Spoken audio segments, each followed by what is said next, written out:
Hi everyone, welcome to another video. Today I am sharing a card made with the brand new Barn Party stamp set from Joy Clair Stamps. Now Joy Clair is having their release today. Make sure you hop on over to my blog today because there is a blog hop going on, and as always there are prizes and a ton of inspiration. Plus you're going to see the entire new release today from Joy Clair. So it's a pretty exciting little hop that we have going on. Now, I am using that Barn Party stamp set that you've seen there. I have went ahead and stamped and cut out a bunch of these stamped images. I had a few days where I had to be in bed, so I just quickly stamped them out with my Misty, a bunch at one time, took them to my bed. I had to be in bed, so I laid down and just did a bunch of fussy cutting.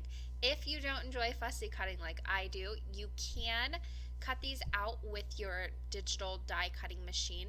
Now with every Joy Clair stamp set that you buy, automatically you get the SVG cutting file. So if you don't have like a scan and cut mat, or what is it, the pick scan mat I think it is, or the scan and cut, you can use those SVG cutting files to cut all your stamps out. So super quick and easy to do, plus you get them for free whenever you buy the stamp sets from Joy Clair. So I cut those out, fussy cut them. I stamped them with VersaFine Clair Nocturne ink, and I'm coloring these in quickly with some colored pencils.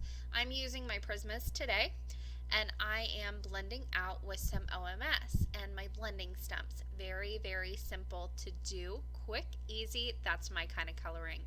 Now, a lot of this card is the dies, or not the dies, but the stamped images and then coloring them in. So that's going to be the main portion of the beginning. Also, when working on a big project like this, when you have a lot of different elements going on, I would highly suggest taking some of the colors, like I'm using a red and a yellow here on the barn. I will later carry those on to different parts or different stamped images. That way you're not using so many different colors. It kind of keeps a cohesive look to the scene. It really helps just kind of blend it all together. So I don't go in with a pink sheep or something and that looks completely out of place. That's a little far out there, but you get my point. I'm coloring in some of my animals next. I'm using some browns for that little horse up there in the left-hand corner. Then for my cow, very simple, I did his spots black, and the rest of him I did a little bit of gray around his mouth and then some cream just on his body to keep it nice and white. The sheep, again, very simple, cream colors, a little bit of pink on his cheeks. Then I'm moving on to my little pig with a few different colors of pink. Here's where I'm going to use that yellow again, bring that to the little ducks. I've got the mom and then 3 little babies. So I'll go ahead and color those all in. Then I'm bringing in that red again on the little rooster here, and then cream again, which I've used on the cow and the sheep as well. Again, I'm bringing some of those colors that I've used, the yellow and the red in particular, over to this banner. I just did a few bright different colors. I didn't go in rainbow order. I wanted to be a little bit different. I kept the rainbow colors, but I didn't go in order. I did a little different, let's just put it that way. Then I used those same colors on the little party hats. I have 6 of those, and then 3 little presents here. I did red bows on each of them and then colored them each a different color. They do have a stripe pattern on them. You could go with that stripe pattern and do different colors on it. I just kept it all one solid color though. Now, to fill in my card, I have an A2 side folding card base that I'll be using horizontally, and then I've got some dies that I'm going to cut computer paper with. This is the best way to make masks with your dies. Just use computer paper.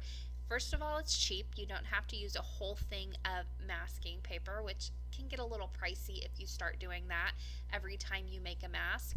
You can use your masking paper and over, but in the long run, it's not a smart move to use, in my opinion, to use that every time you need to make like a grassy border mask that I'm making here. So I just use computer paper. I have it cut to 4 1/4 by 5 1/2, and I run it through my die cutting machine. Super simple and easy to do. I save both the top and the bottom portion of each one of my little die cuts here because you're going to need them both. So I'm starting off with my grassy border. Went ahead and taped that down, and I'm using some crushed olive here. This is more, it has more of a brown tone to it, so I'll go ahead and put that down first for my grassy area. I thought this kind of looked more like what you would see on a farm, the color of grass you would see on a farm, rather than that bright green that you kind of see in your yard. So I went ahead and I'm going to cover that up once I take off that other mask, and that is going to keep that grass nice and green. Then I'll go ahead and put down this picket fence die. Now, this one is no longer available, but I bet if you look in your stash, you probably have a picket fence already, and if you don't, there are a ton on the market. So I went ahead and placed that down, and I also have that hill die back in the border there that I'm going to go ahead and use to make another color of green. This is more of that grass green color that I'm going for here. It's mowed lawn distressing, and I'll go ahead and start putting some of that down. Now I really want to push through that picket fence die because that is going to be left as is once I pull that mask up. I'm leaving a white fence here, so I want to make sure that I get all those little pieces right in the center of that picket fence so it really has a nice outline to it and you can really tell what it is. So I am going heavy-handed with this. Then I can go ahead and peel up that mask that is at the top there. I'm going to take the bottom portion of that, this is why I keep both pieces, mask off where that green ends, and then I'm going to sponge on a sky with some Salty Ocean. This is a scallop border die. You can use a cloud border, or if you wanted to, you could just go in with straight Salty Ocean and then add a few flicks of water. That is a gorgeous effect as well that you can do with your skies. I just sponge a little on right above that mask, then I can peel everything up. I've got this nice flat scene ready for all my little stamped images to be added to. The reason I did it this way is because I'm going to have so much dimension on this card from all my stamp pieces. I wanted to keep the background nice and flat, but I also wanted it really colorful and bright. So that's why I went in with my distressings, and that's the easiest way I know how to get that kind of a background.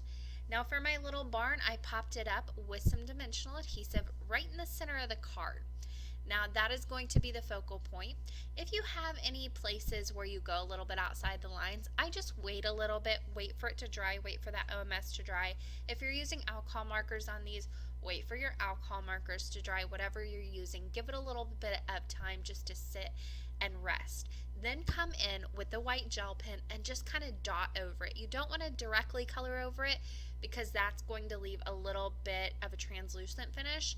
Go in and just place little dots right over that color and it will cover it up. Maybe not completely, but to the point where your eye isn't immediately drawn to that spot. Here it did a pretty good job. Now comes the part of adding all those little pieces, and I am doing this with dimensional adhesive as well.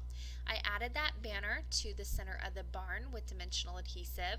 I added the little horse on the right hand side, the cow on the left, then I put the little duck over on the left and the pig on the right.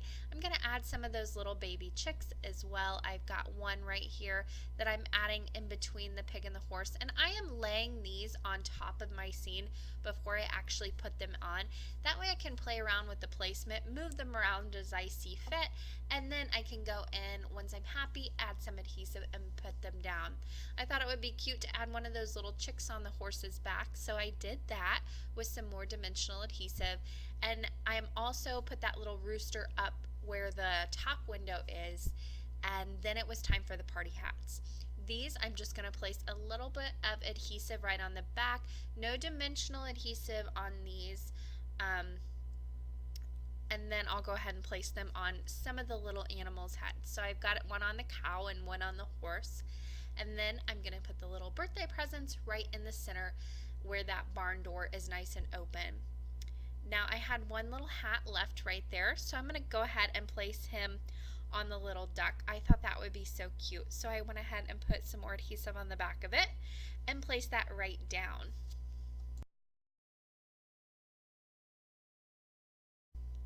Now whenever I pick this up, you're going to see how much dimension is actually on this, so that is why I kept that background nice and flat. You'll see that in the photos in just a moment. In this stamp set though, there is this absolutely adorable little addition, or I guess a bunch of additions, of all these little words that the animals sound like. So I went ahead and stamped those with that VersaFine Clair Nocturne ink right next to the little guys that they correspond with. Then to finish off this front scene, I'm going to add a few little cloud die cuts with some more dimensional adhesive, and that just pulled the whole thing together. I wanted to put a sentiment on the outside, but I was like, you know what? I need to stop. I need to leave it alone. I'll finish that off on the inside, which I'm going to show you. But first, look at that dimension. There is so much. It's so cute, and each one of those animals stands on its own. I love this front of the card so much. So I wanted to keep the inside fairly simple. Now, all of these stamps that you're seeing me use here are from that stamp set. This is a larger 6x8, so you are getting a whole lot in that stamp set. So I am building up this sentiment, and these are all separate stamps. So the first one I'm stamping down is Happy Birthday. I'm using that VersaFine Clair Nocturne ink. Then I'll go ahead and right underneath that, I'm going to stamp another little kind of build up, I guess you could say. So the next is From Our, and these are all different fonts as well. So it's a really, really cute kind of pieced together look that I think goes really well with the farm theme. Alright, so now that I have all my stamps out, I'm going to go ahead and start stamping these. I'm going to stamp that From Our right underneath Happy Birthday in a different font, and then right underneath that in an even different font, I'm going to stamp Heard. I had that sheep that I didn't use on the front. I'll go ahead and adhere him in just a moment, but I'm going to stamp a few of those balloons that are also included in the stamp set. Like I said, you get a whole lot. I'll throw in a picture of the stamp set at the end just so you can see everything you're getting. I stamped 2 of those balloons right to the left hand side, colored those in very quickly, adhered that little sheep with another birthday hat on the right hand side, and that finished off the inside of the card. It's just as cute as the outside, but I can't get over how much fun the outside of this is. One last photo to share of this entire finished card, and I also want to share with you the entire stamp set. So again, this is a 6x8 stamp set, so it's one of the larger ones. You get all those buildable sentiments in there. Hey there, from our farm to yours, heard, barn, happy. You get all the little animal sounds, plus the animals, plus balloons, a banner, a barn, a picket fence, the hay.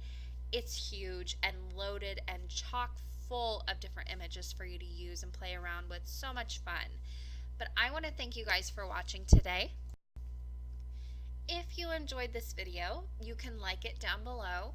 Also, if you aren't subscribed to my channel yet, you can do that over on the left hand side. There are also going to be a few different links for different videos you can watch over there as well. Again, thank you so much for watching today, and happy crafting.